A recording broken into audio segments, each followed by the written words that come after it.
felt that the family unit revolved too much around his success, his fame and fortune. He thought his generosity with family members was not really being fully appreciated.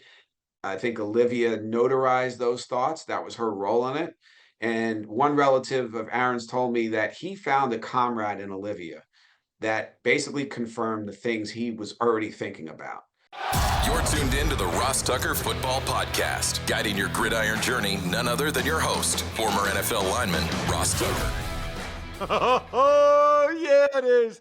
But it's not just any Ross Tucker Football Podcast. It is a Wisdom Wednesday, presented, of course, by DraftKings, with the wisdom coming from Ian O'Connor, who just wrote that book that just came out about Aaron Rodgers. Fascinating, including the details about his estrangement from his family, which I've always wondered what the deal is there. Hopefully Ian has answers. I've been told that he does. We'll get to that. We'll get to some of the NFL news. I've got something to say about preseason takes because a lot of people seem to have them. Tomorrow we'll have the great Greg Cosell, which means we'll also hopefully be announcing winners for those of you that spread the word via social media, those of you that take advantage of any of our sponsors and email me, ross@rosstucker.com, and those of you that make a YouTube comment, youtube.com/RossTuckerNFL. Be off to also, for sure, go ahead and subscribe. Patron of the day, Ross Ward. I like that name, Ross. Come on down, patreon.com/RT Media. Keep it coming. Before we get to Ian, I want to make sure everybody knows 1864. That's when Smirnoff started. Long history. By the way, they're the official vodka partner of the NFL and the world's #1 vodka. Here's what you should do. Grab a bottle of Smirnoff at your local retailer. Go to Smirnoff.com. Just do it right now on your phone to find recipes of delicious cocktails perfect for game day. Please drink responsibly. Smirnoff number 21 vodka, distilled from grain, 40% alcohol by volume. The Smirnoff Company, New York, New York. Please do not share with anyone under legal drinking age. It's Big Show time. The Big Show. So I got to be honest with you guys. I get pitched by PR guys and PR companies to bring people on to promote a book all the time. And I almost always say no. But I said yes this time for 3 reasons, okay? Number one, the PR guy that reached out to me, Jimmy Shapiro, he's the man. I love Jimmy. So Jimmy, that's already a huge leg up. Number two, the author is someone I know and does a fantastic job. I lost track of how many New York Times bestsellers he has, Ian O'Connor. And number three, the book, which is called Out of the Darkness, The Mystery of Aaron Rodgers. He's obviously a fascinating guy at this point, no matter how you feel about him. Love him, hate him, anywhere in between. You can't argue he's not interesting on a bunch of different levels, including the family stuff, which might be what I'm most interested in, which we'll get to momentarily. I was going to ask you, Ian, what the impetus for the book was. I guess I just said it, right? I mean, he's the quarterback for the Jets, year 20, 40-something. He's got very strong opinions about a lot of different things. I mean, I guess that's the impetus for the book, right? That's certainly part of it, Ross, and it's good to see you. And thank you for your help with my Belichick book some years ago. You were great. And so I one thing is Vince Lombardi coached my high school, and I did play on that team later, and we actually felt the weight of that legacy. I know it sounds crazy decades later, and Vince Lombardi also lived 8 houses away from the house I grew up in. So I was always fascinated by Packer mystique, and I felt like I had a Packers book in me at some point. And I guess this is the one. But I was originally scheduled to write a biography of LeBron James. Then another LeBron book came out, and I was looking to pivot away from it. And Aaron got traded into my backyard in New York. And I was thinking he's a mysterious, fascinating figure, and I wanted to take that on. I thought that what was interesting to me is from a distance, I thought he was one of the most fascinating interviews in the NFL. I thought he was, even if I didn't agree with some of the things he was saying, thoughtful, engaging. He didn't speak in cliches like you don't. And I don't know. I was always intrigued by the guy, and I'm drawn to mysterious and distant figures, and so I took it on. We'll get to the interview with him because I'm curious if that's well, you know what? While we're on it, let's start with that. What was it? Is that what you found in your one-on-one with him? How much time did he give you? And did your perception of him as an interviewee, is that what it was like? When I walked in, I didn't know what I was walking into. I had done 250 interviews. I had handed in the manuscript in late January, I believe, and I had no cooperation from Aaron Rodgers. He didn't respond to my messages. I went through the Jets. I went through his agent. I contacted him directly. I sent him my Coach K and Belichick books. Nothing. I got nothing but indifference. And frankly, he didn't owe me a damn thing. It's unauthorized. He didn't ask me to write it. So I was actually fine with it, and I've written biographies in the past without any cooperation from the subject, Belichick foremost among them. And so then all of a sudden, 2 weeks later, I get a message from the Jets. Aaron's now willing to see you. I was I was happily floored, and so I hopped on a plane. There was a bomb threat on my plane, and so we got diverted to Chicago. And I'm thinking I'm not going to get there for this interview. Thankfully, after an 8-hour delay, the plane resumed its flight to LA and drove to his house in Malibu. And it's a beautiful house, as you might expect. He met me at the front door. We walked in. He took me to his backyard. His backyard is literally the Pacific Ocean. His deck is on a bluff right above the Pacific. It's a beautiful place. And we sat there. I didn't know, Ross, like, how much time I had. What if it's 25 minutes in and he doesn't like the line of questioning and he boots me out of there? And so what I did was, listen, for full cooperation, I would have needed 15 to 20 hours with him. So I thought I was only getting one, and he gave me two, but I had to throw things overboard that I wanted to ask him and really prioritize the most important things in my mind anyway, family estrangement, the COVID situation, and some other topics of note. But he was great. He was candid, he was thoughtful, engaged. He went places I didn't think he would go. He did comment, for the record, on some aspects of the family estrangement. I was a little surprised by that. He admitted he made a major mistake with his COVID statement anyway, back in August of 21, and he made it a better book. And I really appreciated that. Wow, that's awesome.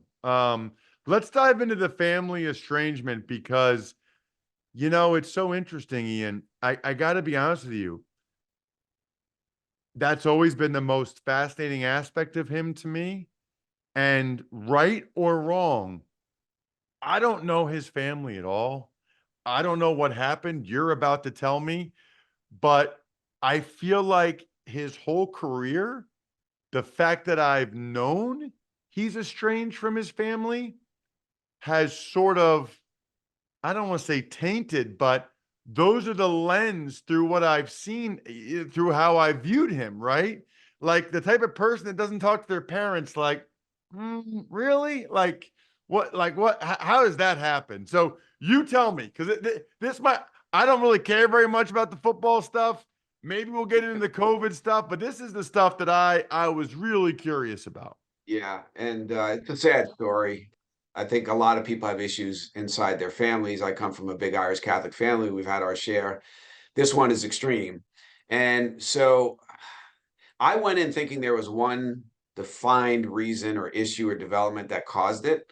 And as it turns out, there's a lot of he said, she said. There are really like 15 reasons, and a lot of them seem trivial to me. The parents blame Olivia Munn. That simple. Now, he hasn't dated her in 7 years. So, and the estrangement lives on. So I'm not sure how she's fully to blame for this. I think what happened was he walked into that relationship in 2014, which is the start of the estrangement. And he did have feelings about his family. His family disagrees with these feelings. And certainly Ed and Darla, who are very nice people, I got a chance to spend a lot of time with his parents. They don't see it this way, but unfortunately, Aaron does, and he's driving this estrangement. He felt that the family unit revolved too much around his success, his fame and fortune. He thought his generosity with family members was not really being fully appreciated. I think Olivia notarized those thoughts. That was her role in it. And one relative of Aaron's told me that he found a comrade in Olivia that basically confirmed the things he was already thinking about. And so if you want to blame her for that, then that's fair. But he had issues with his brothers that seemed not that big of a deal to me, but to him, were big deals. They had issues with him as well. And religion was a part of it early on. He was raised in a devoutly Christian evangelical home, particularly his mother, very religious. And he did rebel against that later on. And I think that planted the seed for other rebellions in his life. And so here we are. There is no clear one reason why this exists. And so, and he was upset with his brother Jordan for going on The Bachelorette. That was one thing that really bothered him. And when Jordan went on there and used the estrangement in the depiction of family life there, when they had the two empty chairs, I don't know if you remember, signifying the absence of Aaron and Olivia at the dinner table. And he told me I wasn't even invited to that filming. Not that I would have gone, but he was upset that Jordan, trying to pursue a TV career, talked openly and on that show about their estrangement and their issues. And he just didn't think that was right at all. So you add it up to really what's become a living being or a living organism, the estrangement. And he doesn't know how to confront it and kill it. So he's allowed it to linger and live and fester. And I do have a hopeful scene in the book where last summer he hugged his father at a golf tournament, the celebrity golf tournament at Lake Tahoe. He saw his dad in the crowd. Ed Rodgers planted himself in the crowd because he wanted to be seen. And Aaron decided, this is the day that I'm going to hug my dad. And he went up to him. Ed had lost sight of him and was looking toward the ninth tee box. And this is Saturday in the middle of Aaron's round. And he turned around and there's Aaron 15 feet away looking at him. And Ed froze because he said, I forgot what that felt like to have my son look at me, to have my son be in my presence. And Aaron came up and hugged him and said, I love you, Dad, Pops. And Ed said, I love you, son. And he cried, and Aaron gathered himself and he had to finish his round. So I'm surprised there wasn't really any follow up after that. But both of them told me for the book, they want a relationship. Aaron, for the first time since 2014, has now publicly said he wants a relationship with one of his family members. And hopefully that will lead to reconciliation. That's was going to be my question, Ian, is like, I'm hoping that maybe you saying there's this he said, she said, 10, 15 different stories, that maybe you getting these people to talk and maybe them reading whatever they each say in the book, if they do read it, maybe that can be the thing that gets them back on track. Because it's been 10 years now.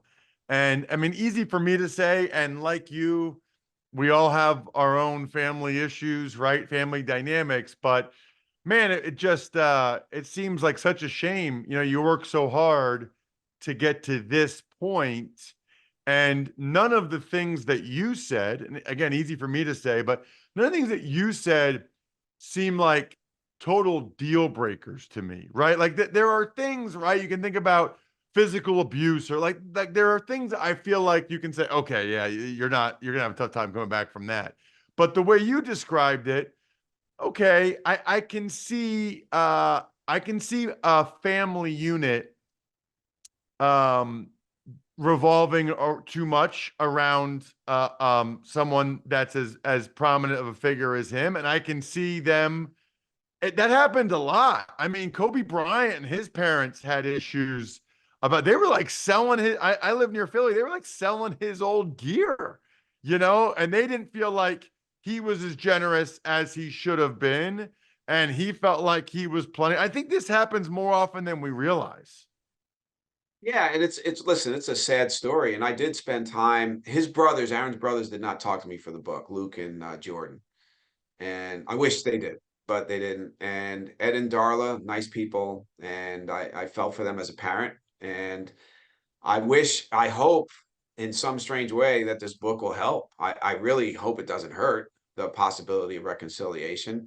But I listen, the way it was going to live forever. Something had to change the dynamic, and getting them to talk about it a little bit maybe will be of some assistance. And that's really in my heart as a father, as a human being, what I would love to see happen. And I guess we'll see how it plays out. But I ended up driving his parents to the 9/11 game last September, And it's really the only time they ever get a chance to be in the same room with their son is when they go to a football game.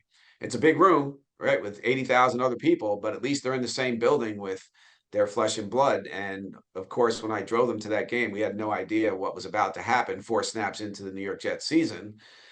And I had to drive them home, and that was a surreal drive, knowing what had happened that night. And I was never more heartsick for an athlete and a fan base than I was in that building on the night of 9/11. But we'll see. We'll see how it plays out. I think that there is a little momentum, not much, but a little going in the right direction.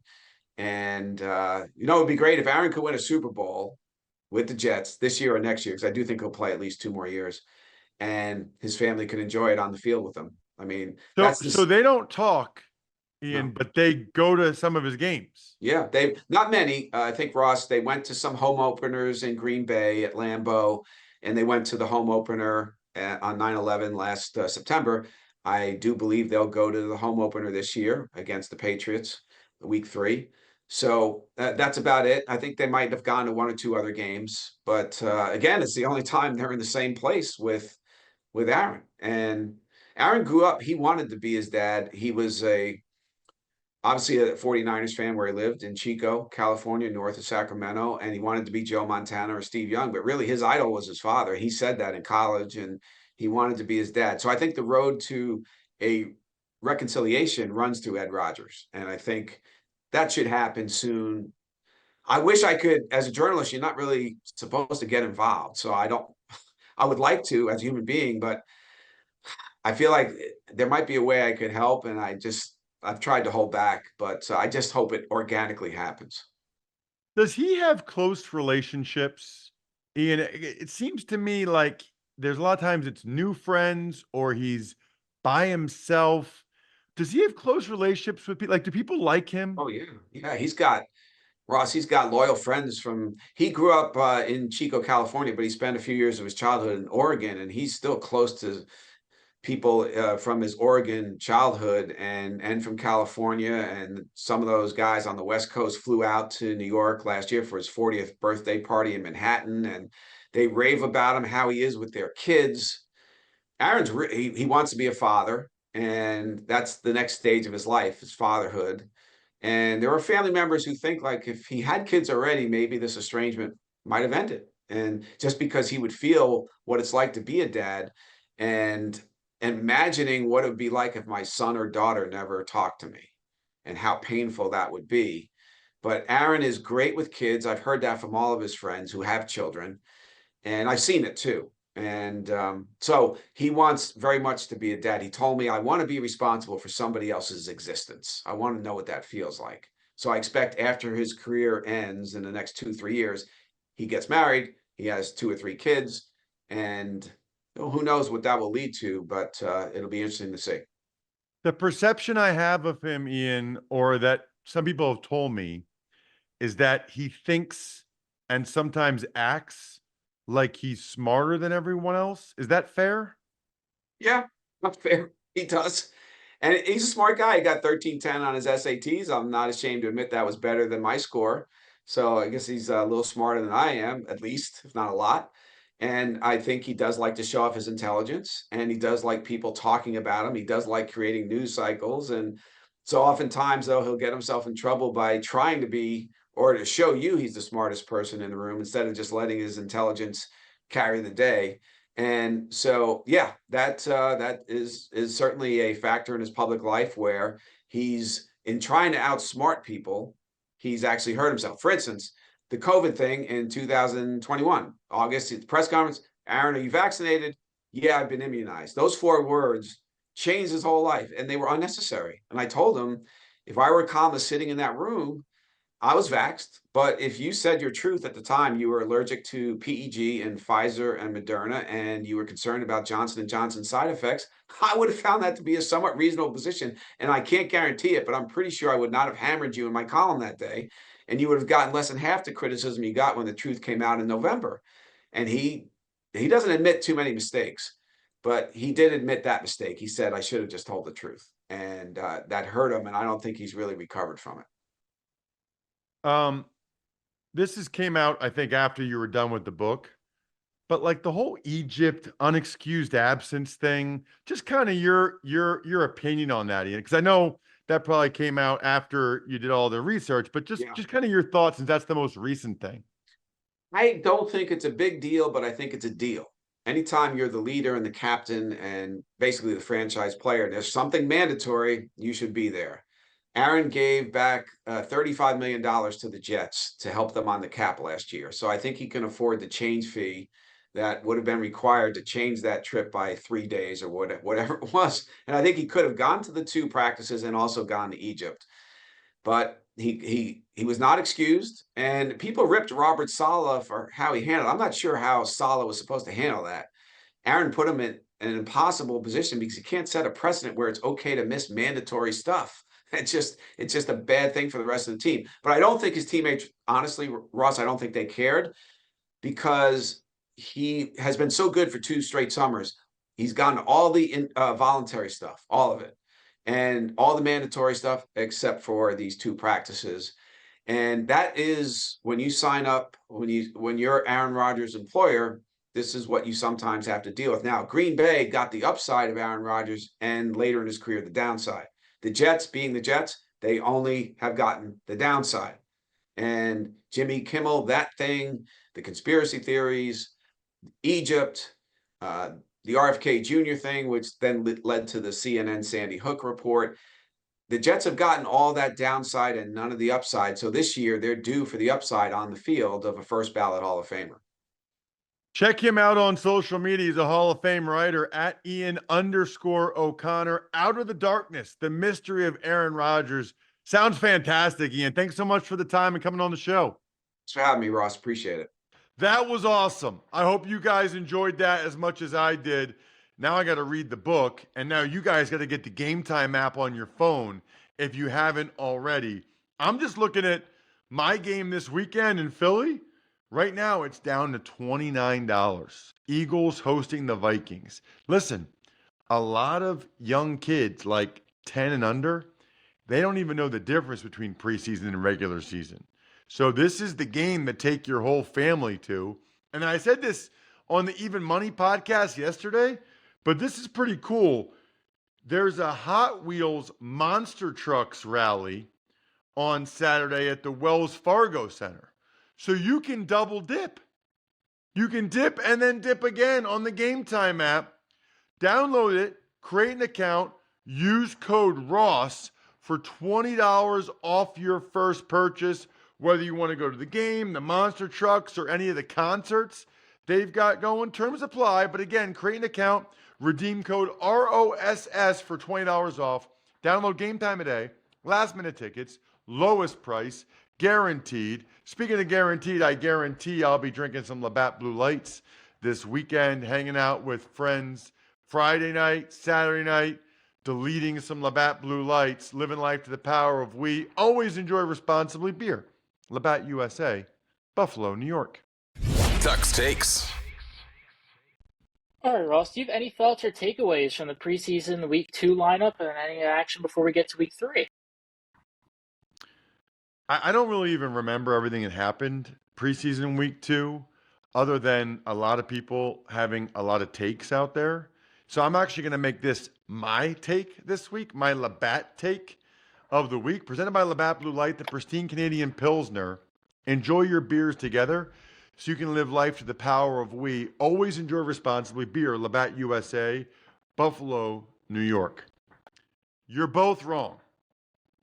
The guys that just, no matter what happens in the preseason, you post right away or you reply, it's preseason, dude, doesn't mean anything, nothing. Dude, they're playing against backups, bro, it's preseason. You're as wrong as the people that say, Steelers are going to stink, like Steve Fezzik on Even Money, by the way. Steelers are going to stink, and Russell Wilson's washed. You're both wrong. How about a little bit of nuance? How about realizing it's more in between? Sure, the score doesn't matter. Really, how the teams play doesn't even matter. How individuals play, yeah, that does matter a little bit. Should be taken into account. Sure, it might be against backups or whatever. You'd still rather the guy play well than play like crap. Breathe a little bit. So what about the press box food in New England, Ross? We didn't get to that Monday, but we need to give the people what they want. Oh, yeah. We forgot about that. It was good. It was really good. Salad, veggies, Mongolian beef, chicken, teriyaki salmon. Of course, I had double teriyaki salmon. Of course, they had the chowder, New England clam chowder in the corner. I always get that. I give them major props for the ice cream and apple crisp. Cold ice cream, Jack, warm apple crisp. There was a candy station evidently on the second level. I was not aware of that. Probably for the best. Only had Diet Pepsi as a drink, so slight downgrade there. But they even had sandwiches. I give them a A minus. Pretty solid effort from the Patriots. Greg Cosell tomorrow and Fantasy Feast today. I think we're done here. Thanks for tuning in to the Ross Tucker Football Podcast. Make sure to also check out Even Money, Fantasy Feast, and College Draft, all on the DraftKings Network on Samsung TV Plus, YouTube, or subscribe to the podcast on your favorite platform. Shout out myfrontpagestory.com. It's anniversary season. Some of you have birthdays for loved ones, but a lot of you have anniversaries because you somehow let your significant other talk you into going ahead and having a wedding in September, October. You obviously love them a lot if you let them get married during football season. If you let them talk you into getting married during football season, get them the gift that keeps on giving. myfrontpagestory.com, backofficescheduler.com, humanheadnyc.com, Sporticulture, Pizza Boy Brewing.